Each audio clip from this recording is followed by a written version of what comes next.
But I think potentially more relevant, maybe to my audience, but maybe overall more relevant depending on who you are to the overall conversation of this juxtaposition, the this or that, the balance, the teeter-totter here of this thing. So, and I'm talking about the economics of it. So everything I just said here, if you built on that idea, if you're sticking with me, think about the similarities, right? Starting a build with no rate lock versus availability, right? You start a build, you got to wait. You can't, even if you wanted to lock the 7.3, you can't. Well, is it a good thing that it's variable or is it a bad? Is it good that they can't force you to lock at a bad? But you got to wait to lock that until you're closer to the build because it's going to take 15 months, right? That's pretty similar. Buying a resale right now at a bad interest rate, but starting that appreciation clock. So the other person's building a home for 2 years. Is it growing in value like the resale that you already own is growing in value, even though you're paying a higher monthly payment? What's the trade-off there?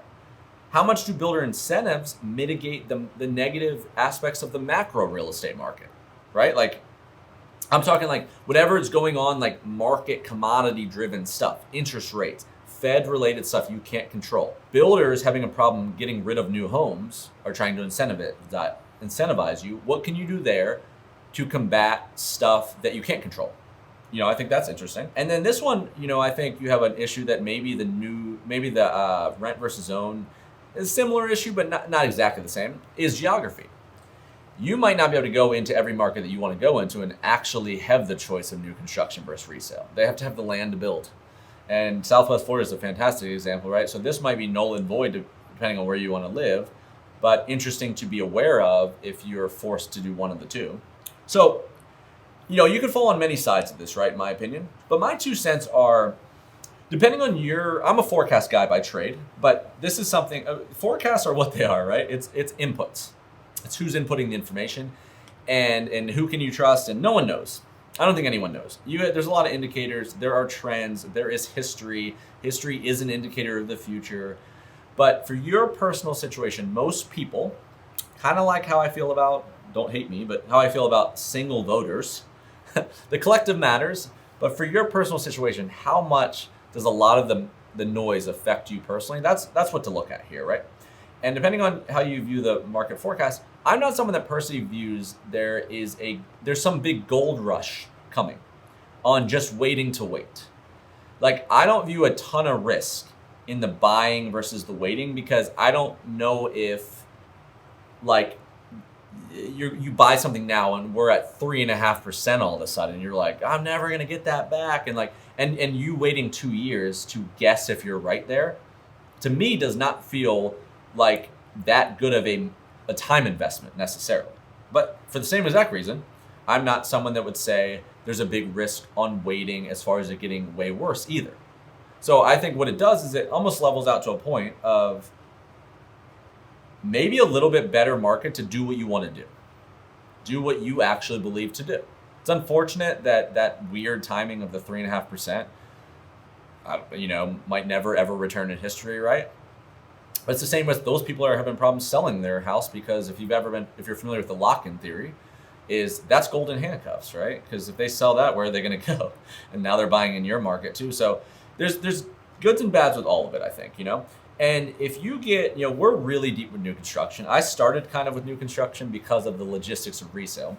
But if you get deep with the new construction world and you go to a builder and you're aware of the whole picture, and that's again what I'm trying to do here. If you're aware of everything that matters, and you're someone that says, like, interest rates are a point in time. I don't know what that time is, but they are a point in time.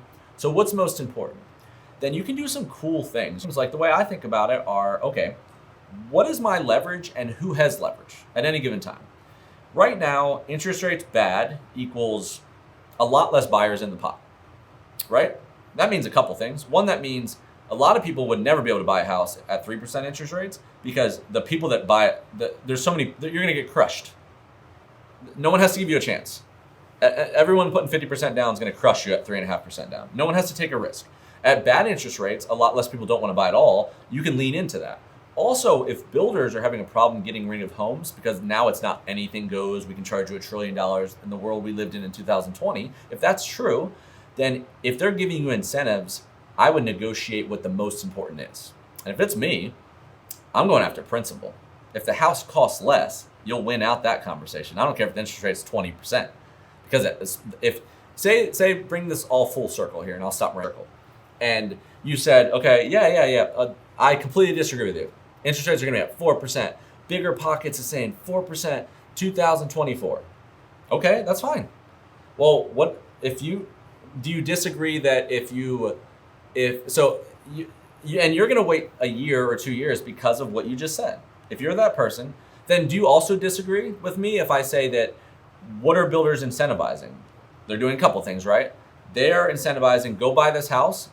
Don't worry about interest rates. We're going to pay you down to 4% for 3 years. Where a lot of people shit on that idea because they're like, it's just 3 years. Why does that matter? Well, if you're right about what you just said, then perfect. Let them pay you down for 3 years and then refi down. So you took all the risk out with an incentive right there. What I would do is I would take every leverage I have in the world and I'd make the house cost cheaper.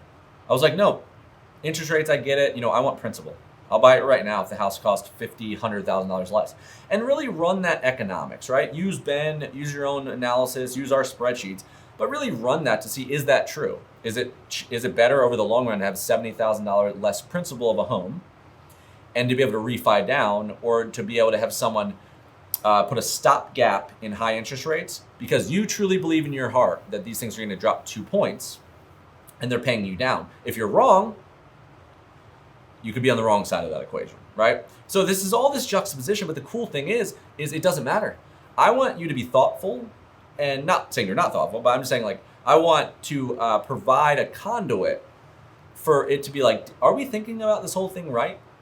And then if you absorb that and you think you have all the conversation starters, then I can ask intelligent questions, and you could go in full force and know, like, listen, this is a weird buying market.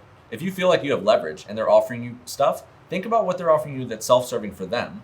They're trying to make you happy. But can you take all of that leverage and go after the one thing you care about? Let them feel like they got to win here and go after here. I think that's where it becomes really, really, really compelling. And, we're back in an old school real estate market, right? We're talking the best way you can mitigate risk is go old school, right? There's not a lot of land by the coast. People overvalue downtowns. If you can have downtown plus coast, i.e. Sarasota, Florida, i.e. Naples, Florida, 3 miles from the coast, are you going to really lose that arrangement over time? Probably not. People are always going to overpay. Then you got perceived value, right? You have the downtown Tampas of the world, downtown Dallas, Frisco, Texas. These are all the values in urban districts that are around commute to work, right? You want to stack your cards. The right size house. Don't buy anything weird, right? You take out risk by don't buy a really expensive house that's tiny. How many families can live in your home? Can a family live in there and an empty nester, and that's not weird at the price? That's what you want to open yourself up to, right? So with all of that monologue being said, all right, my friends, that's a wrap for today's video. I really hope you enjoyed it. Please hit that subscribe button if you've not already done so. If you did enjoy it, just the best way to see all of our new releases. Again, my name is Adam Hancock, and we have a couple other interesting items if you want to get more involved. One of those is a newsletter. So we release about 2 newsletters a month. If you're on this email list, there's one in the middle of the month, one at the beginning. They're very different than anything you're going to get on YouTube, and they're different from each other.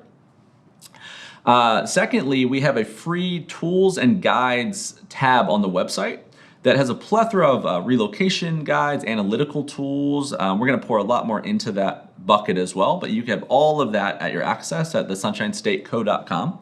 And finally, if you are in the real estate market, buying, selling, investing, new construction, does not matter. Now we're 20 years out, and we can assist you in any way. If you resonated with this kind of vibe of our content, our brokerage is even more unique than our YouTube, but they're really not in a silo from each other. So please, at the very least, vet that out independently through our website or grab a conversation with my broker, Tana, to see if we might be a good fit for you. I think you'd be surprised by kind of the format if you're used to the regular real estate industry. And most importantly, thank you so much for watching today's video. We'll see you on the next one.